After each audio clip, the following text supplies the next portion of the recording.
Muy buenos días, amigos y hermanos. Nuevamente nos encontramos en este día miércoles para estudiar las Sagradas Escrituras. Y antes de comenzar, vamos a pedirles que por favor podamos cerrar nuestros ojos porque como siempre vamos a iniciar pidiendo la bendición de nuestro Padre Celestial. Oremos. Amado Dios, que sus moradas están en las alturas de los cielos. Estamos muy agradecidos por habernos permitido ver la luz de un nuevo día, por estar dispuestos para poder estudiar su santa palabra y ser receptores de todo lo que usted nos quiere enseñar a través del estudio de las Sagradas Escrituras. Pedimos de su Santo Espíritu, pedimos humildad, Señor, para poder comprender y hacer su divina voluntad. Gracias, Padre Santo, en su Hijo amado nuestro Señor Jesucristo, le pedimos. Amén. Como te decía, bienvenido nuevamente a tu programa Conectados con el Cielo. Y este día miércoles 18 de enero del año 2023 vamos a seguir estudiando la palabra de nuestro Dios.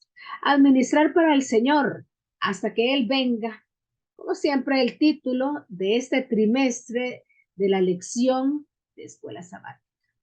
Y nos encontramos ya, nada más y nada menos, en la lección número 3. El título es El contrato del diezmo. A partir de este día sábado comenzamos la introducción con respecto a este tema. El día domingo ya fue desarrollado y ahora día miércoles no es la excepción. Y vamos a hablar en este 18 de enero sobre el siguiente tema. Es una interrogante. Diezmar sobre el ingreso bruto o neto. Una pregunta. Muy interesante el estudio para esta semana. El contrato del 10, como fue mencionado en un primer momento. Hemos estudiado sobre aspectos fundamentales acerca del 10, pero ¿por qué decimos sobre el ingreso bruto o el ingreso neto? El ingreso bruto hace referencia, les voy a explicar de una breve manera, a lo que nosotros recibimos. Por ejemplo, si tenemos un salario y ganamos $500, eso es el ingreso bruto, lo que nosotros recibimos. Y si vamos a diezmar, sobre eso es la pregunta. Ahora bien, ¿cuánto se trata del ingreso neto? El ingreso neto es lo que nos queda cuando le han hecho los respectivos descuentos legales en nuestro trabajo. Descuentos previsionales como el Seguro Social, AFP, y además también los descuentos bancarios que puedan tener algunos amigos o hermanos. Esa es la diferencia. Ingreso bruto, lo que recibimos o lo que en el contrato se nos ha puesto que vamos a tener como un salario. O lo que reciben o perciben las personas que tienen negocio de todas las ventas cuando no han sacado los gastos que han tenido o que deberán tener para pagar a sus empleados, a la energía eléctrica, al agua potable, etcétera. Eso es el ingreso bruto. Y el ingreso neto, cuando ya se le han hecho los respectivos descuentos o hemos realizado los pagos respectivos. Eso vamos a estudiar en esta mañana sobre cómo debemos de diezmar, sobre qué debemos de diezmar. No vamos a poner en duda de si es bíblico o no es bíblico el diezmo. Claro está que no es un invento del hombre el diezmo. Es algo que nuestro Dios estableció y ha quedado escrito en las Sagradas Escrituras. Así es que, para cerrar este ciclo, el diezmo es algo bíblico y dado por nuestro Dios. Pero surge la pregunta, ¿cómo debemos diezmar? Muchos se pueden preguntar, ¿cómo yo voy a diezmar? ¿Cómo va a ser mi manera de diezmar? cómo yo lo tengo que hacer, de qué manera yo haré el diezmo, cómo lo entregaré. Sabemos que el diezmo es la 10ª parte de todo nuestro ingreso, ya sea si nosotros recibimos un salario o tenemos un negocio que genera ganancias. Sabemos también a dónde tenemos que hacerlo llegar y para qué debe usarse el diezmo. Eso ya lo hemos estudiado en las lecciones anteriores. Y todo esto ha sido estudiado de acuerdo a las Sagradas Escrituras, es decir, con fundamento bíblico, no invento de nosotros los seres humanos, sino que ha sido estudiado con un escrito está. Cuando recibimos un salario o cuando nuestro negocio genera ganancias, siempre debemos cumplir con las leyes terrenales. Es decir, que debemos deducir los impuestos. Debemos hacer los pagos respectivos. Esos pagos correspondientes. Pero aquí vemos dos situaciones. Primero, el salario o la ganancia tal cual es el ingreso bruto. Y segundo, el salario o la ganancia después de la deducción de impuestos es el ingreso neto. Eso es lo que yo mencionaba cuando iniciamos el estudio de este día.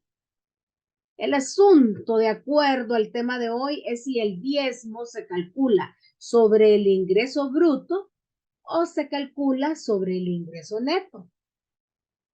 ¿Qué piensan ustedes, mis queridos hermanos y amigos?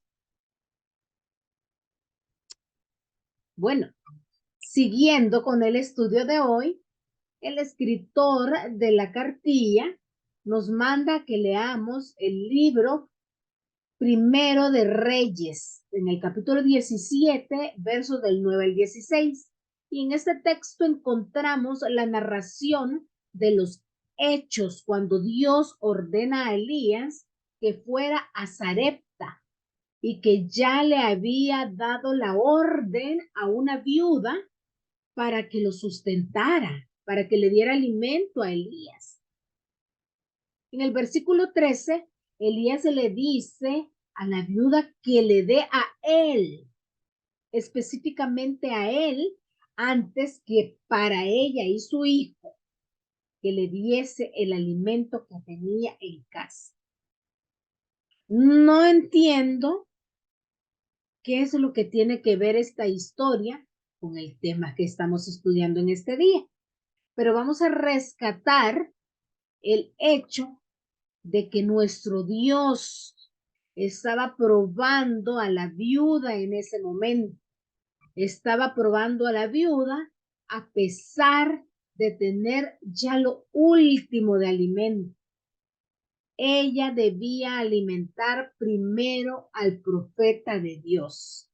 Y la promesa para ella, según el versículo 14, el cual dice, porque Jehová, Dios de Israel, ha dicho así, la harina de la tinaja no escaseará, ni el aceite de la vasija disminuirá.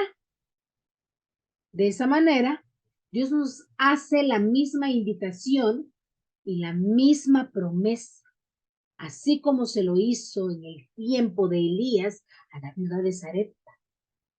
Nos hace esa misma promesa a usted y a mí, que lo primero que debemos apartar, ya sea de nuestro salario o de nuestras ganancias, es la parte que a él le corresponde. Que no dudemos en devolver el diezmo, porque la promesa es que no escaseará el alimento en su hogar y en mi hogar.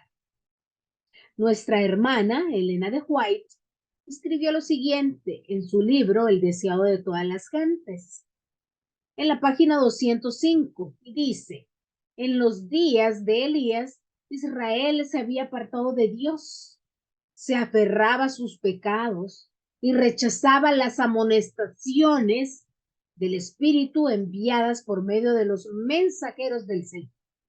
Estaba rebelde el pueblo de Israel. Así se había apartado del conducto por medio del cual podía recibir la bendición de Dios. El Señor pasó por alto las casas de Israel y halló refugio para su siervo en una tierra pagana, en la casa de una mujer que no pertenecía al pueblo escogido del Señor. Pero ella fue favorecida porque seguía la luz que había recibido. Y el corazón de esta mujer estaba abierto para recibir la mayor luz que Dios le enviaba mediante su profeta, es decir, mediante el profeta Elías. Después de la enseñanza de Elías y de la viuda de Sarepta, vamos a regresar al tema de ahora y vamos a finalizar el estudio de este día diciendo que no hay ningún texto de la Biblia donde se nos instruya a calcular el diezmo de nuestros ingresos brutos o nuestros ingresos netos. Por lo tanto, nadie de la iglesia tampoco puede enseñar de dónde debemos diezmar. Lo cierto es que debe ser de nuestros ingresos, pero la decisión de diezmar antes de deducir impuestos de tu salario o de tus ganancias, o lo haces después de deducir esos impuestos o lo que tienes que pagar. Las Sagradas Escrituras en Malaquías nos dice nada más: nuestro Dios, traed los diezmos al alfolí, a la casa de Dios, y haya alimento hasta que sobreabunde. Nos dice la manera cómo hacerlo, solo nos dice que debemos entregar ese 10% a nuestro Dios. Allí nuestro Dios está probando nuestra fidelidad hacia Él. No es porque Él lo necesite, nuestro Dios es el dueño de todo. De esa manera también estamos demostrando que tenemos fe, confiamos en Dios, independientemente de las dificultades económicas que puedan existir. Pero lo primero es lo primero, entregar a lo que a Dios le corresponde. Por eso no hay ningún texto en las Sagradas Escrituras donde se nos instruya cómo calcular el diezmo. Por lo tanto, nadie nos puede enseñar de dónde debemos diezmar. Lo cierto es que debe ser de nuestros ingresos, pero la decisión de diezmar antes de deducir impuestos de tu salario o de tus ganancias, o lo haces, como manifesté, después de realizar ese tipo de pagos. Eso va a depender de usted y de mí. Será nuestra decisión, será tu decisión cómo lo harás. Pidamos sabiduría a nuestro Dios para que la decisión sea la más acertada. Y recordemos que Dios ama al dador alegre. Pidámosle sabiduría a nuestro Dios. ¿Cómo calcular ese diezmo? Si entregamos de acuerdo a lo que ganamos en un salario o a lo que percibimos en ganancias de lo que hemos vendido, si hay algún negocio, o lo haremos cuando hemos deducido los impuestos respectivos. Termino con el siguiente pensamiento de nuestra hermana de White, escrito en Testimonios para la Iglesia en el tomo 4, en la página 460. Cada uno ha de ser su propio asesor y se le deja dar según se propone su corazón. Qué mayor sabiduría ahí, qué mayor consejo se nos da. Como dije, hay que orarle a nuestro Dios. Hay que pedirle esa sabiduría para que nos ayude a discernir, a tomar la decisión correcta de cómo nosotros debemos de entregar lo que a nuestro Dios le corresponde. Eso sí, no dejemos de diezmar. Entreguemos lo que a nuestro Dios le corresponde. Que la elección que tomemos para calcular los diezmos sea en sintonía con el cielo. Y queremos decirte, queremos agradecerte por acompañarnos en tu canal Conectados con el Cielo. Y recuerda, el día de mañana continuamos con otro tema interesante acerca de los diezmos. Que Dios te bendiga y hasta pronto.